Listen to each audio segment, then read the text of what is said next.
answer is to be authentically honest with yourself, to know why you're doing what you do. Okay, in other words, my question would be, what's your why? What's your emotional, true, honest, authentic reason to do what you want to do? Whatever that is. Gain muscle, start running, start swimming, start cycling, lose body fat, whatever. Hi guys, I'm Christian Williams, Global Transformation Coach, and we're back again with another episode of Physique Transformation, the podcast where I connect like-minded people from all over the world, all sharing the same message, and that is to help you transform the area of your life that means the most to you. And on today's podcast, I have a very special guest, a dear friend of mine all the way from the UK. I have Mark Colbourne. He's from South Wales, my hometown, and he was very keen, a sports fanatic, right up into the age of 40 when he had a severe and tragic paragliding accident. He collapsed at 40 feet and he crashed onto the grass, breaking his back from the impact. But Mark, and I know him personally, didn't allow injuries to stop him, and neither does he do today. And after only 18 months later, he went in to compete for the British cycling and won the World Track competition in Los Angeles, and proudly represented the UK in the Paralympics GB at the London 2012. And then he won 2 silver medals and a gold medal in a world record time of track cycling. So the reason I've got him on today is obviously I've been doing a lot with cycling myself. It's very close to my heart, and I'm very interested about people's journey and understanding what type of mentality it took to go from what seems like rock bottom and no way out to climb into the top of the World Championship. So Mark, I'm very privileged and honored to have you on today. Thank you very much for your time, my friend. Yes, thank you ever so much, Christian. It's wonderful. It's wonderful to speak to you again. And first thing I want to say is obviously thank you. I feel very grateful that we can have this opportunity, electronically, thanks to technology, literally speaking to each other on this podcast stroke Zoom, when you're halfway around the world. And it's a privilege. It really is to speak to your audience, for people listening to this. And it's been well, let's cut it short. It's just been a hell of a journey, and the old saying, and I learned this, I suppose, in professional sport, that is the journey to the top easy? Hell no. Is it possible? Absolutely. So that's a great part for us to kick off with, before we deep dive into the journey, the trauma, shall we say, the excitement of London 2012 when the whole country got behind us as athletes, and then thereafter London 2012, when for me my legacy really started, with regards to contribution, and certainly with regards to reciprocity of helping other people all around the world, very much like yourself, to ensure that they can become the best versions of themselves, shall we say. So yeah, once again, thank you. It's a pleasure to be here. Thank you, man. And everyone I have on this podcast, and that's why I bring these people like yourself, that can tell a story and very inspirational, but also, are striving to help people become the best version of themselves, because ultimately that's what we should all strive for. So Mark, I was very inspired by your story when I first met you, going back many, many years ago. I'm even more inspired today because obviously, as I continue on my own personal journey, I realized the struggles that you must have faced, and how difficult it was to keep going. So, what I would like to first of all dive into is, first of all, that experience of falling, because, 40 foot, okay, you're in the air, you're falling down. I know it seems like it's gone like this, but when the adrenaline's pumping, everything slows down. So take me back to that moment, and then take me back to the first few days after that moment when you're lying in bed and, you're being told whatever you're being told, and what type of emotions are running through your mind at that time. Yeah, very much so. Well, just for the audience, just to get a full idea, of my background, I've been heavily involved in sport, ever since I was probably about 15 or 16.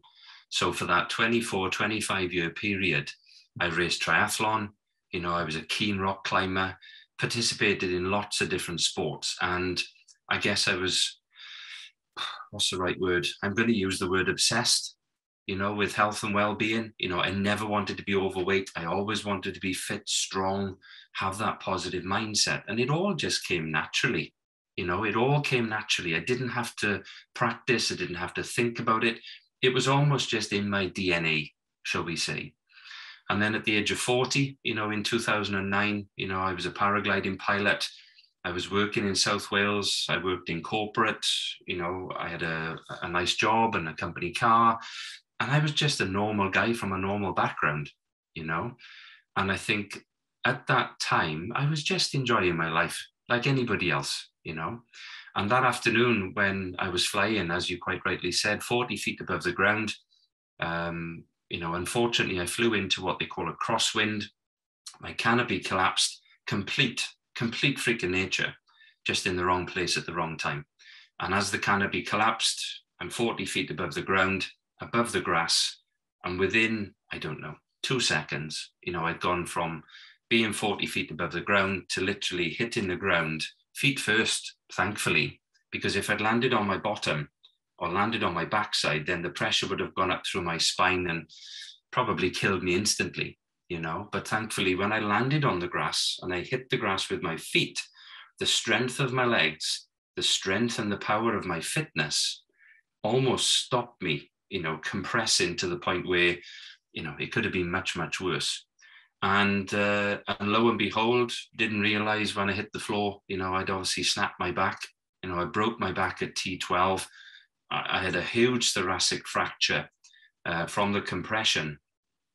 So I got airlifted, to the local hospital, and then obviously being told after the MRI and the X-ray that unfortunately I'd broken my back. Now, when somebody gives you that kind of news, in any form of change, the human body goes through what is known as the Colbourne change curve. So the first thought, the first feeling is denial, because you don't want it to be true, And then the second form is shock. And then the second step, after that, then the third step is anger. And these are all natural feelings that the human body goes through every time you go through a state of change, whatever that change is. Even breaking the screen on your phone, you go through denial, shock, anger. And then that stage, which is so important, is accept or decline. So that evening, when I was told that I'd broken my back, as a 40-year-old man, I knew there was nothing I could do. Technically, physically, nothing I could do to change the circumstances. So immediately, you have to relax and just let Mother Nature take its course. And for 94 days, and this is the real deep part of the conversation, for 94 days, I spent just lying on my back. I had a spinal operation. I had 6 titanium pins inserted into my spine, probably the length of a pencil. And 94 days just lying on my back, just almost wishing and hoping that everything was going to be okay, because I couldn't do anything to change the circumstances. I couldn't rewind the clock, back to that afternoon. And I think at that point, to answer your question, you naturally go into a state of meditation. Okay, you naturally go into a state of hope. And then for me, that time of my life, I just allowed the body and the brain to do what it does. And, there was days of laughter in the hospital ward. There was days of compassion. There was days of trauma. There was, and I'm going to say it, I don't want to say it, but there was days of thinking, I don't want this. I don't want this in my life. How can I get rid of it? So, there was thoughts of suicide. There was thoughts of ending this horrendous feeling that I just couldn't change, And thanks to my late dad, he sort of snapped me out of it. He talked me out of it. And I'll never forget one of his sayings. He said to me, look, I understand what you've done.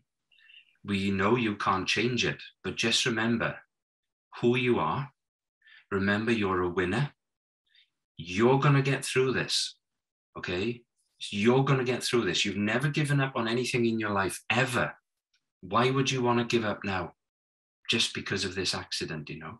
And I think what he instilled into me, Christian, was that we all have this inner warrior, okay? And I'll refer back to Odysseus, who was a naval captain, you know, back in 1200 BC. And it's a great line, you know, from Odysseus and the passage of Odysseus, that we are what we repeatedly do. So excellence is not an act, but it's a habit. But I'd lost that winning mindset. I'd lost that warrior mindset, you know, for that period. And I suppose when I kick-started, you know, myself back into that winning mindset, then I kept thinking, I need to love myself. I need to respect myself. And then I need to challenge myself, you know, and that's how me personally, I went through the apprehension, the fear, the doubt, the uncertainty of the unknown of what my life was going to be like. Was I ever going to leave the hospital bed? I don't know. Was I ever going to walk again, run again, cycle again, swim again? I don't know. So I literally took one day at a time. You know, in other words, I focused on the process, not the outcome. Amazing. Like you said, you know, you're forced to be put into a position where all you can do is surrender.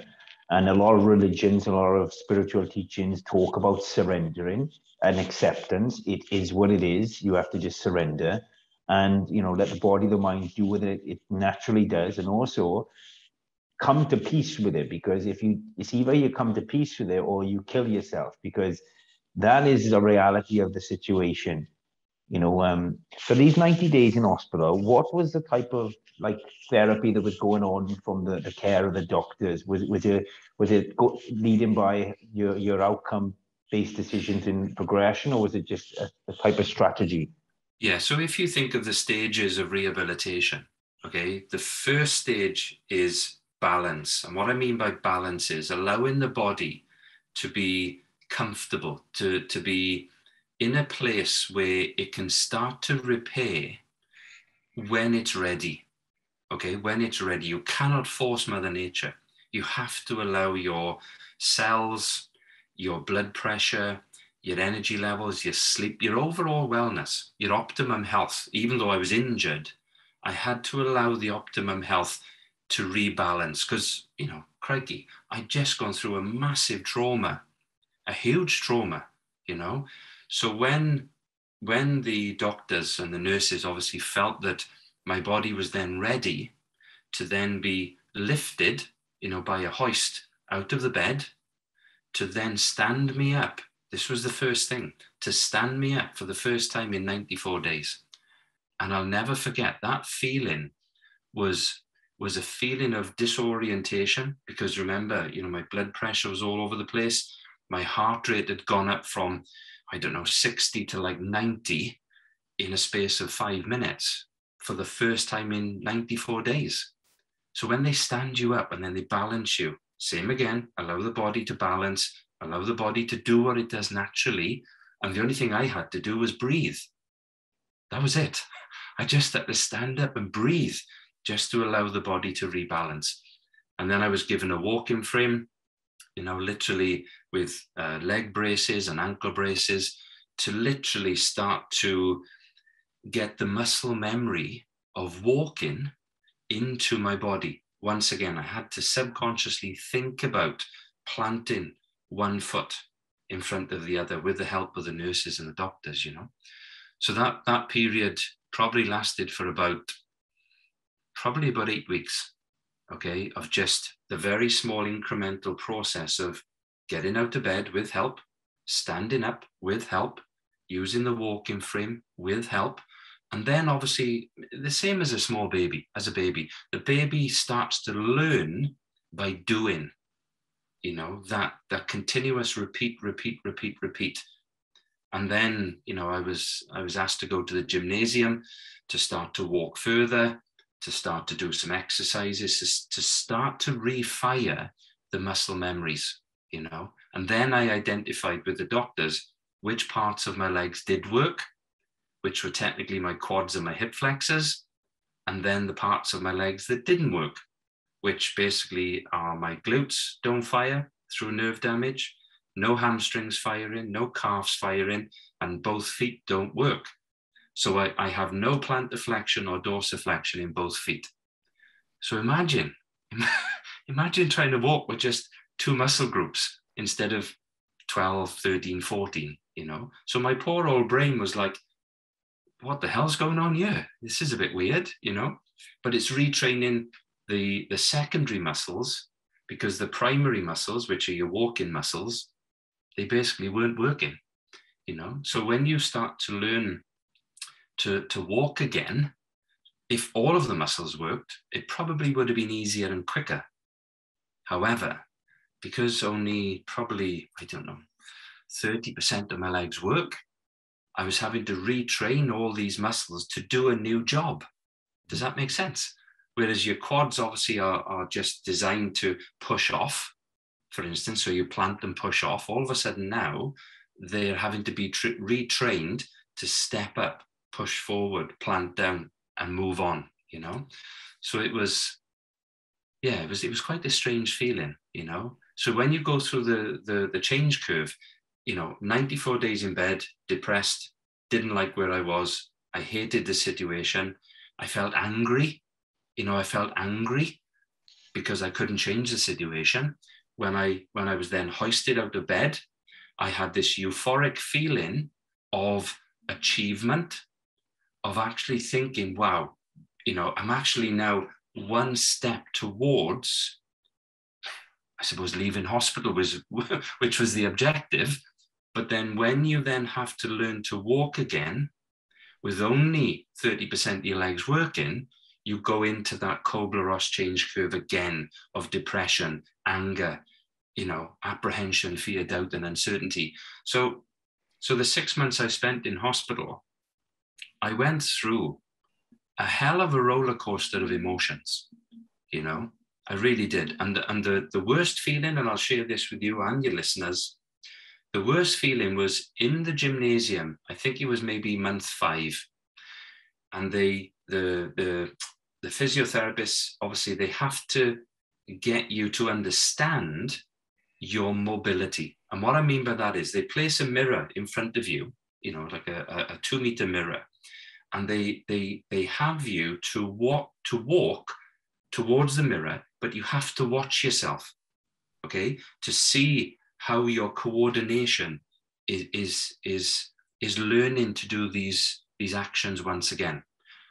But what I was not prepared for, remember this, 30 years of sport, okay, 30 years of being healthy, physically fit, competing for my country, in volleyball and athletics, in the regional championships. So all of a sudden now, I'm looking at myself in this physical state of being disabled. And I just broke down, because that's the natural reaction when you go through change. I was just so upset. I was just so upset seeing this physically fit man in front of me, looking at myself as a third person. And it was so upsetting. However, it was a great change to help me to accept what had happened. It was a great opportunity for me to see myself in the state that I'd been left with as a disabled person. But my first question to myself, and there's a positive out of this, the first question was, I can't change what I've done. This is what I'm left with. But my first question is, what can I do next? How can I improve my situation? Because the quicker you accept the situation, the quicker you can move on and enjoy the rest of your life. Brilliant. And I spoke with this with one of my mentors a few days ago, and my interpretation of pain and suffering, pain can be very pleasurable in a sense. We go to the gym, we put ourselves through pain, even having a tattoo, even pushing the body in any form possible. It's a pain that it can be enjoyable if obviously the focus is on the adaptation. But suffering is when you feel like you inflicted pain that you don't want, and you don't accept that pain, and you don't surrender to it. And that's where people live with the suffer, and the suffer is the turmoil. One thing I can only speculate, because I understand you as a person, your personality, driven, how competitive you are. It's almost like a godsend that you had all them attributes before this incident, because, as soon as you stop comparing yourself to other people and compare yourself to your past self, which is one of the biggest forms of misery, I think, in people's lives, is comparing, even comparing to the person you want to become. As soon as you accept this, then that competitive drive is so focused on the progression of just improving from where you were the day before. And that spirit and that will, like you said, it's always been in you. That's what's got you through them dark days. And what I want to know from you is, when was like the seed planted in your mind of like, okay, I can see the progression. Now what can I do? When was that realization of, okay, things are going better. What can I do? Yeah, I think to answer your question, well, there's two parts to the answer, really. The first answer is, everybody, in my opinion, has that inner warrior. Okay, we all have it. Okay, we all have it in many different forms for many different people. And I think it's only when you're faced with the end that you then allow that inner warrior to really, really raise its head. Okay. Now, whether that's people who have, and I'll use these as just 2 or 3 examples. Imagine somebody that loses a job they truly love. Okay. They go through the 4 pillars of change immediately: apprehension, fear, doubt, and uncertainty. Apprehension: what did I do wrong? They may have not done anything wrong. Fear: am I going to get another job? Because people may have bills to pay. The doubt: well, am I good enough to get another job? Okay. And the uncertainty, and this is the big game changer for people who are very uncertain of the future. That's emotional thinking. Okay, that's emotional thinking. I guess all my life, I've never been an emotional thinking person. Why? I don't know. I really don't know. Okay, I've always been a very logical thinking person. Okay. And I think the second part of the answer is, when I found that inner warrior, okay, that never give up person. And this is really weird, Christian, actually, thinking about it, talking about myself as a third person again. But it's knowing when to use that mindset. And that's how you condition yourself, okay, as a human being. Yes, I am emotional. Yes, I am very sensitive, actually. As a human being, I'm really sensitive, okay? But at the same time, I know I have that inner warrior in my armory, shall we say, when I need it, okay? When I need it. And at that time, through the journey, through hospital, then leaving hospital, and then challenging myself to get back to normality. Or should I say, as close to normality as what I could. Okay, I could have gone back to work. My job was offered to me. I was honest with myself. Physically, I wasn't ready for it. Emotionally, I wasn't ready for it. And I just had that inner conversation to say, well, what is the most important thing in my life right now? It wasn't earning money, because I was back living with my parents, who obviously looked after me. What did I really need? I needed my health, because when you have health, then you can start to move on and challenge yourself and do the things that I truly enjoyed before. But at this point, it was just the basics of health: good sleep, good energy. Could I start to be functional again? Could I start to walk with friends, albeit on my crutches? And the first thing I did, this is a true story, I went to the local gym. Believe it or not, I went to the local gym because that was my go-to place, if that makes sense. So I just started lifting very light weights. I started literally walking ever so slowly on the treadmill, and I mean really slowly. And that felt, it was such a cathartical experience because it was an environment that I knew. Does that make sense? And then every week, every month, I literally pushed myself just a little bit further, did a little bit more. And then I think it was probably about 3 months after I left hospital, I then actually finally had the confidence and belief in myself to climb onto my bike. And that, it was like trying to climb Everest. It was a huge achievement, okay, that took me a few months to get my head ready for it. So I prepared emotionally for it. I had belief in myself because I'd done it before.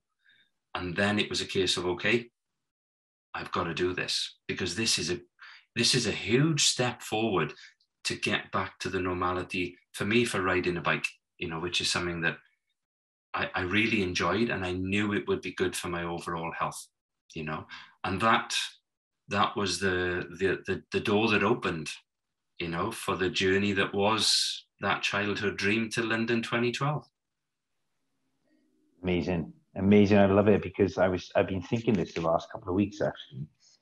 I've been calling it the Holy Spirit, to be honest, because I watch myself, I observe myself in the third person, like yourself and other people. And I think we all have this deep will embedded in us. And if somebody is capable of doing anything, if they only activate that deep, like Holy Spirit, the warrior, whatever that deep internal drive is inside that we're all connected to as part of this big master plan. So, we tap into this. I mean, we literally can move mountains, we can push, and we see it in business, we see it in humanity with the rise to the moon. Okay, there's some ego drive in there, of course, but ego can be healthy to a degree when it's worked in the right way. So, that's fantastic. I love these ideas and I can relate to them so much. And that's why I'm so attracted to stories just like yourself, because, they warrior stories and we all need heroic figures, The in our life. the most important thing for your audience to understand, and this is something that I learned at an early stage, okay? Well, there's two things I'd like to share with you and your audience, okay? The first thing that I was taught when I joined, and we'll move on to British Cycling in a second, when I joined professional sport, okay, the first thing I was taught to accept failure. And what I mean by that is, failure comes in many different forms, okay? But it's okay to fail. It is absolutely okay to fail.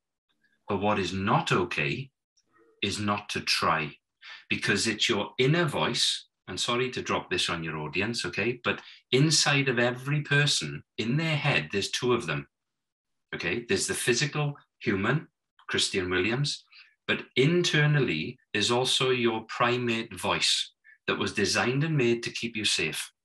Otherwise known as, thanks to Professor Steve Peters and his wonderful book, The Chimp Paradox, we all have this inner voice, which he calls the chimp, okay? That's there to keep you safe. It was designed to keep you safe because it detects danger before you do, okay? Because it's an emotional thinking machine almost. Whereas the human Christian is a logical thinking machine, okay, who thinks on facts and logic. Whereas the chimp lives its life literally on emotions and feelings, okay? So as an athlete, and now as a human being, I can accept failure. If I can say to myself, do you know what, Mark, you did the best you could do then, I couldn't have done any better, because we both know that 101% doesn't exist. Okay, it doesn't exist. Only 100%, only being the best you can be exists in society. So as soon as I accepted that it's okay to fail, I was ready to try everything and anything then. Does that make sense? And when I met a chiropractor in 2010, and completely by chance, whilst we were doing a charity cycle ride, and this gentleman said to me, "Can I ask you a question?" I said, "Yeah, of course." He said, "What's wrong with your legs?" Because he could see my disability. So I explained, I'd broken my back, just over a year previous, but I could cycle thanks to my quads and my hip flexors. And he said to me, can I ask you one more question? After about, 20 minutes. And I said, yeah, of course you can. And I'm like you, I'm an open book. And he said, are you training for the London 2012 Paralympic Games? Now, this was June 2010. So we're 2 years away from London. And this light bulb moment went off. And I said, sorry, London 2012? He said, yeah, you know, the Paralympics. Are you training for the Paralympics? I said, no. Why the hell would I do that? He said, I think you should. That was it. The light bulb moment. And I thought, oh my gosh, what an amazing way to challenge myself after everything that I'd been through, 18 months previous. So this is the part of my journey that really allowed me to be my authentic self. I went home that week and I said to my parents what I was going to do. And my dad genuinely thought I was having a breakdown. He genuinely thought that I'd gone crazy. And his words were, Mark, come on, you're 41 years of age. Just go back to work. You've broken your back. You're now going to be disabled for the rest of your life. Just go back to work. And I said, Dad, I'm really sorry, but I'm going to have to disagree with you. He said, what do you mean? I said, I'm going to do this. I'm going to try and get to the Paralympic Games. What a great experience that's going to be if I get there. And that was the whole objective from day one, was just to get to the Paralympic Games. And then lo and behold, a year later, after thousands of miles of training, lots of sacrifice. I didn't go back to work. I gave up my job, gave up my company car. And that was the sacrifice that got me to where I needed to be, which was on the radar for British cycling and Paralympics GB. And British cycling were like, wow, we'll have a bit of you because of my physical attributes, big engine, strong legs. I don't have a stop button, which is what my late father used to say. I think I probably acquired that from being a kid in South Wales, and then it was, just to finish, then it was the process of 100% or go home. You either commit 100% or forget the idea, okay? But because I'd already accepted whatever was going to happen, it didn't matter. I just wanted to get there. I didn't know I had the ability to win the world championships, break world records. I didn't. But what I did have was the belief in myself to try. Because even if I failed, that was okay. But what was not okay was not committing 100%. Because remember, just to finish, London 2012, the Paralympics was only going to happen once. It was not a rehearsal. It was a case of give it 100%, and whatever the outcome was going to happen, be proud of it. Adrian, I was thinking about this again because I like to think about things. Effort is always rewarded. Okay, you never give compliment to somebody who tried half-heartedly and won. That is like, okay, fine. But when somebody gives 100% of the effort, they will, regardless of the outcome, the journey in doing so. And I think honestly, as a human species, we should all give 100% focus to something at one time in our life. And what better thing to do than push your body physically? So, what was the world record, Mark? What did you cycle and at what time? So in February 2012, I raced in Los Angeles in the World Track Championships. And I was probably, 2 or 3 seconds off the world record pace at that point. And that's 7 or 8 months before London. So by the time I then got to London 2012, which was August, September 2012, I was 3 kilos lighter. I probably had another 15,000 miles in my legs, of fitness and strength. And thanks to British Cycling, they took me from good to great, okay? Because Neil Smith, who was my very first coach with Disability Sport Wales in Cardiff, Neil, as a facilitator, instructed me and taught me and coached me how to ride a bike with a disability. Those incremental small steps.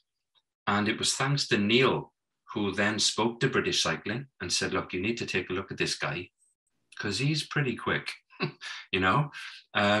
Okay, he's not that young. I was 41 years of age, but age is just a number on your birthday card, isn't it? You know, and British Cycling then allowed me to, you know, I suppose, become part of the world-class cycling program, living full-time in Manchester, you know, training full-time with the Olympic team and the Paralympic athletes. So to then go into London 2012, I knew in my heart that I was, shall we say, in good condition. And you know this as an athlete yourself. You just know when all of the boxes are being ticked, your diet's been on point, your hydration's on point, your sleep's on point, your mindset's on point. You feel relaxed, but you look like a racehorse. You're ripped, you're ready. You know, everything is on point, you know. So to answer your question, that morning in qualification, a young lad from China broke the world record in my event. Okay, how rude. But I then had to break the world record because I was the last to race.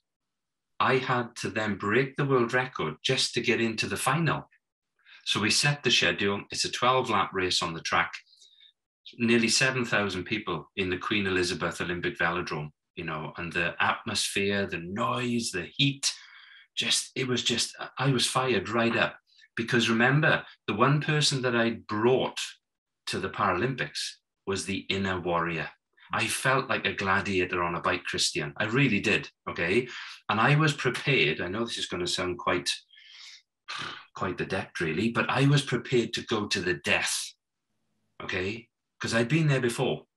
I'd already faced death 2.5 years earlier, okay? So I was ready to push my body well beyond the normality of what we call, I suppose, lactic pain. And you've probably been there as an athlete, where you get the bends, you get the, you know, the what do you call it? The outside of your eyesight coming in, you know, through complete exhaustion.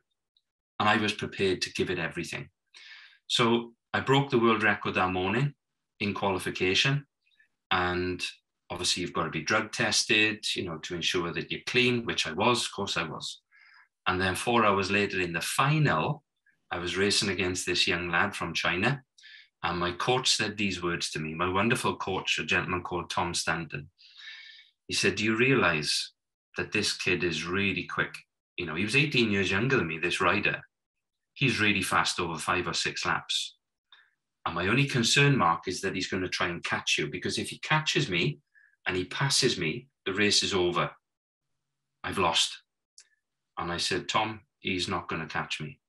I'm going to pace this like we've done in training every day for the last 2 years and ensure that I can go from A to B on the most consistent speed I can.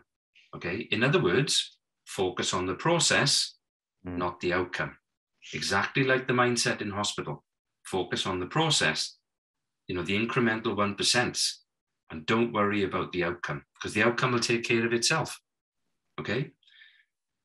So they positioned me in the gate on the bike. The gun went off. The crowd went crazy. I'm 9 laps into the race. And then it's really starting to hurt. The lactic buildup, you know, was really quick. It's just managing it. And my heart rate was around 202 beats per minute, which is my comfort zone. I know that sounds crazy, but it's my comfort zone because I know I'm working on my optimum speed. My whole engine is like a Ferrari or a Lamborghini. It's perfectly in tune. And on lap 9, I came around one of the bends, looked up the track, and I could see the rider. And I'm now thinking, oh my gosh, I'm literally 60 or 70 meters behind him. And then in my head, the voice said, you've won. Technically, you've won. You just need to stay upright, do another 3 laps, and just cross the line. That's all I had to do. And I'd never prepared myself for that moment because I didn't know I was going to nearly catch him.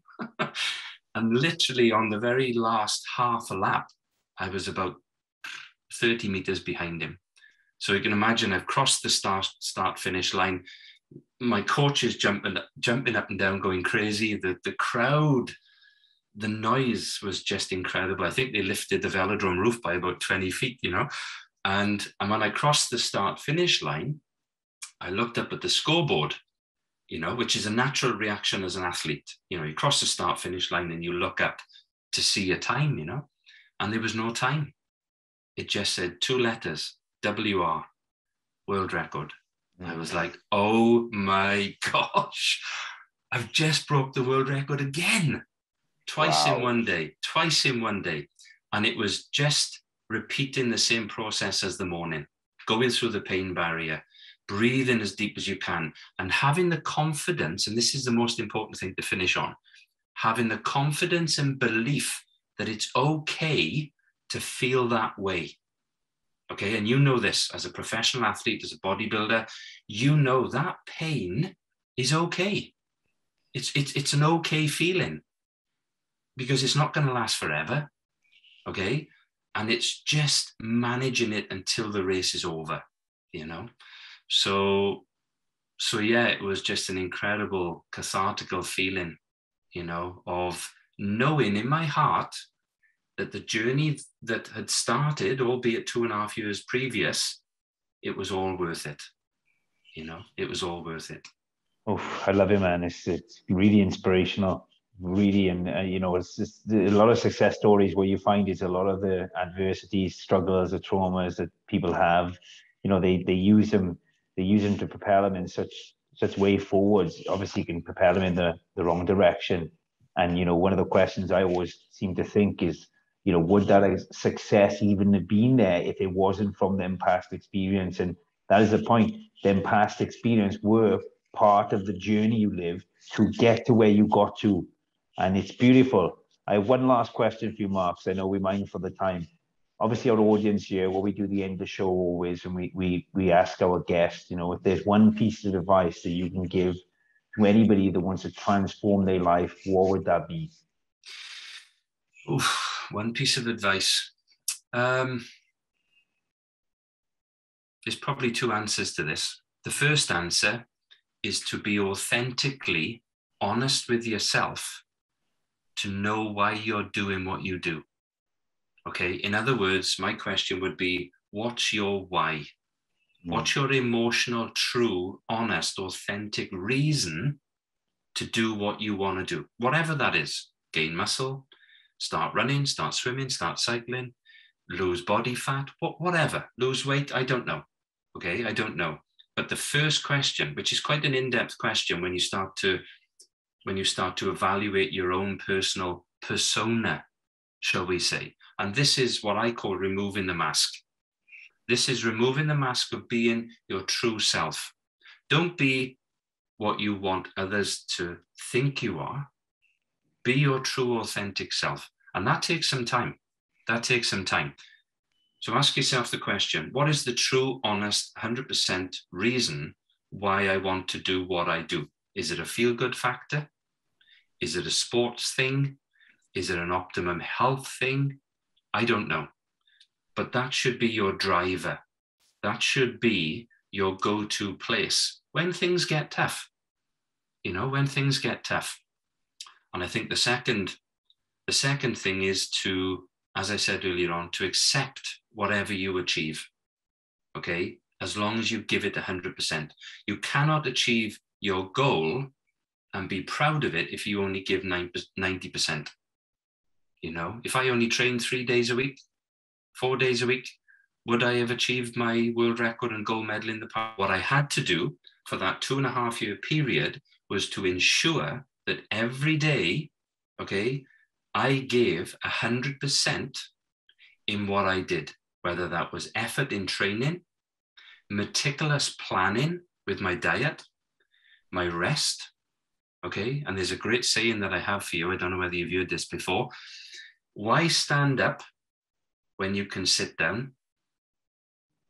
Why sit down when you can lie down?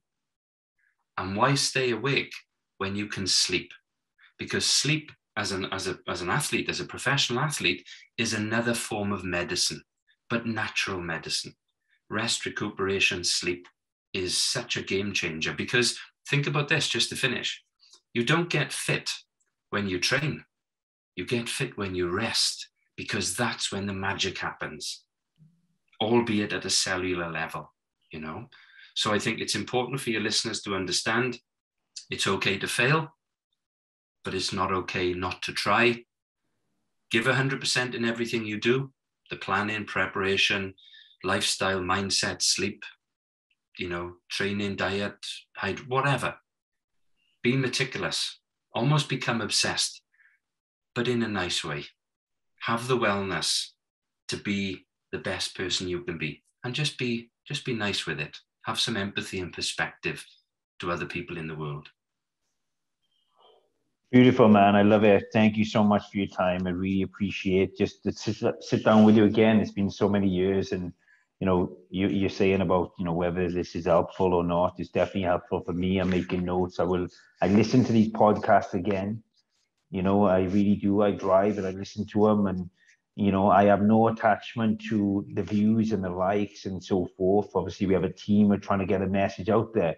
But man, you're an inspiration. You have so much positive energy, so much wisdom, and you know, your life, the achievements you made and continuing to make through your life are not only improving yours, but then those around you as well. So I want to say thank you one more time, Mark. No, my pleasure, Christian. And it's wonderful to see you again, speak to you, share information, share winning principles, good principles. And obviously, thanks to your audience for pressing play. Thank you ever so much. It's been a pleasure. Yes, and thank you to the audience for watching this channel, watching this video. If you haven't done yet, subscribe to this video, comment below, let us know what your interests, what your thoughts are, share this podcast. If you think there's a message out there that somebody needs to hear, then, you know, stay tuned for more. Thank you. And Mark, thank you once again, my brother. My pleasure. Take care, Christian. Buddy.